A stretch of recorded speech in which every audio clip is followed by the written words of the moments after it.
전자유도 작용과 인덕턴스입니다. 전자유도 작용은요, 이런 원통에 코일을 감고 검유계를 연결합니다. 이때 검유계는 전류를 측정하는 계기예요.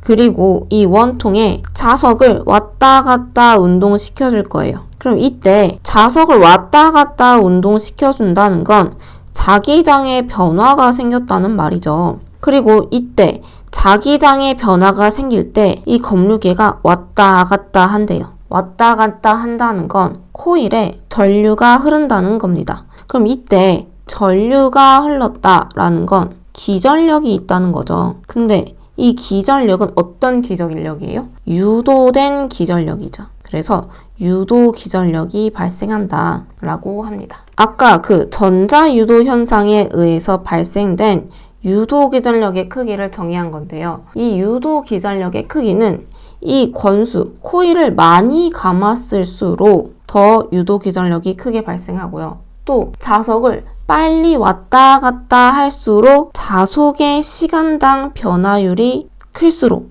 유도 기전력이 크게 발생합니다. 자, 유도 기전력, 전압이니까요. 단위는 V, 볼트예요. 전자유도 현상에 의해 발생된 유도 기전력의 방향을 정의한 법칙입니다. 먼저 이렇게 동그란 도선을 두고 자석을 운동시킬 거예요. 이때 이 자석에서 나오는 자기장의 방향은 이렇게 되죠. 근데 이 도선 안에는요, 자기장이 없었어요. 그래서 이렇게 자기장이 생기면요, 반대 방향으로 자속의 증가를 방해하는 방향, 지금 이 자기장을 상쇄시키는 방향으로 자기장이 형성됩니다. 그리고 이 형성된 자기장을 기준으로 앙페르 오른나사의 법칙에 의해서 이 방향에 전류가 흐르게 돼요. 이번엔 자속을 감소시킬 때 볼게요. 아까는 여기는 도선이 없는 상태에서 자기장을 넣어줘서 자속을 증가시켰고요. 이번에는 원래 N극이 있어서 이 도선에는 이런 자기장이 원래 있었어요. 근데 이 자석을 반대 방향으로 운동시켜서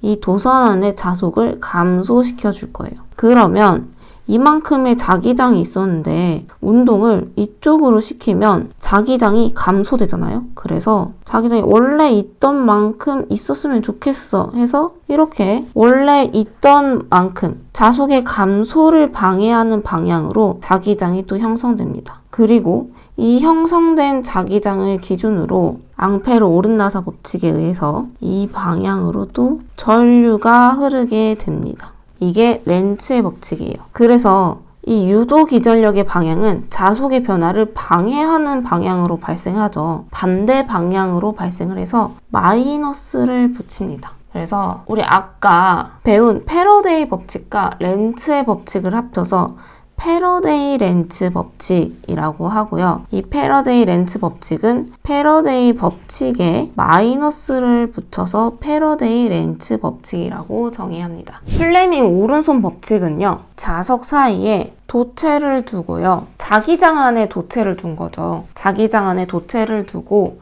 이 도체를 운동시킵니다. 여기서 자기장의 방향은 N극에서 S극의 방향이고요. 도체를 위로 운동시켰더니요. 이때 도선에서 나오는 방향으로 전류가 흐르더래요. 전류가 흐른다는 건 유도 기전력이 발생한다는 거고요. 이때 이렇게 자기장 안에서 도체를 운동시켜서 유도 기전력이 발생한다. 그리고 이것의 방향을 정의한 것이 플레밍 오른손 법칙입니다. 여기서 이 유기 기전력은 유도 기전력과 같은 말이에요.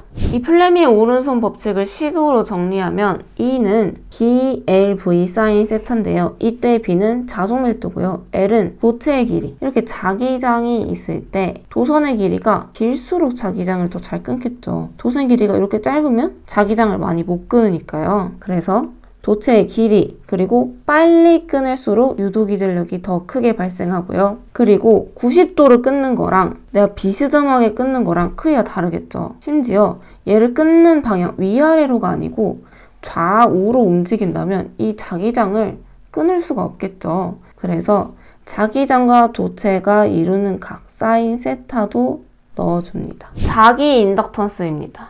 자기 인덕턴스는요. 우리 이거 어디서 봤어요? 전자유도작용에서 페러데이 렌츠 법칙이죠. N은 감은 권수 그리고 자속의 시간당 변화율을 곱한 것이 유도 기전력이었고요. 이때는 자속을 변화시켜줬는데요. 이번엔 전류를 변화시켜줘도 유도 기전력이 발생을 해요. 근데 이때 유도 기전력은요. 여기서는 n이라는 건수를 뒀는데 이번엔 어떤 자기 유도 비례상수 l을 두고 이 값을 곱한 값이 유도 기전력이에요. 그래서 이 유도 기전력은 이렇게도 정의하고요. 이때 이 l이 인덕턴스예요. 자기 인덕턴스. 그리고 이 자기 인덕턴스는요. 이 식만을 한번 볼게요. 마이너스 n dt분의 d파이고요. 마이너스 L dt분의 di예요.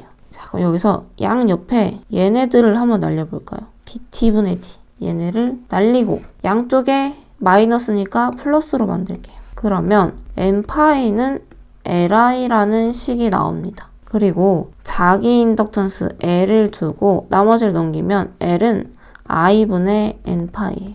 자기 인덕턴스는 이렇게도 정의할 수 있습니다. 문제를 한번 풀어볼게요. 권수 100인 코일, 권수 100이면 n이 100인 거죠. 4만페어의 전류가 흘렀대요. I는 4만페어고 9 곱하기 10의 마이너스 4스 웨버의 자속이 코일 전체를 세교한다면 파이는 9 곱하기 10의 마이너스 4속이에요. 이때 자체 인덕턴스와 자기 인덕턴스는 같은 말입니다. 그래서 이때 자기 인덕턴스 L은요. I분의 n파이였죠. 여기 위에서. 그리고 I는 4만페어니까 3.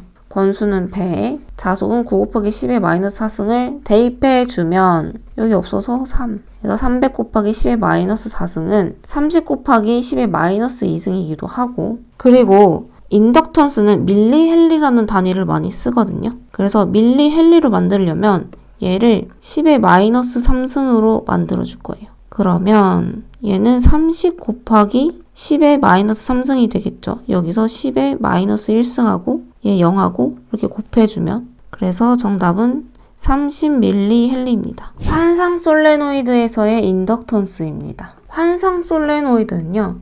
이렇게 솔레노이드를 동그랗게 만든 것을 환상 솔레노이드라고 했고요. 이때 인덕턴스를 알아보기 전에 우리 기자력은 Ni는 알파이였던 요 식 기억나시죠? 여기서 자속은 R분의 Ni였고요. 이때 자기저항 R은 뮤 S분의 L이었어요. 그래서 우리 앞에서 구한 자기 인덕턴스식 L은 I분의 N파이에다가 요 파이는 R분의 Ni를 넣었어요. 그러면 R분의 N 제곱이 나오고 여기 R 자기저항에 뮤 S분의 L을 넣으면 이러한 식이 나옵니다. 그래서 환상 솔레노이드에서 인덕턴스는 L분의 N제곱 뮤 S로 정의됩니다.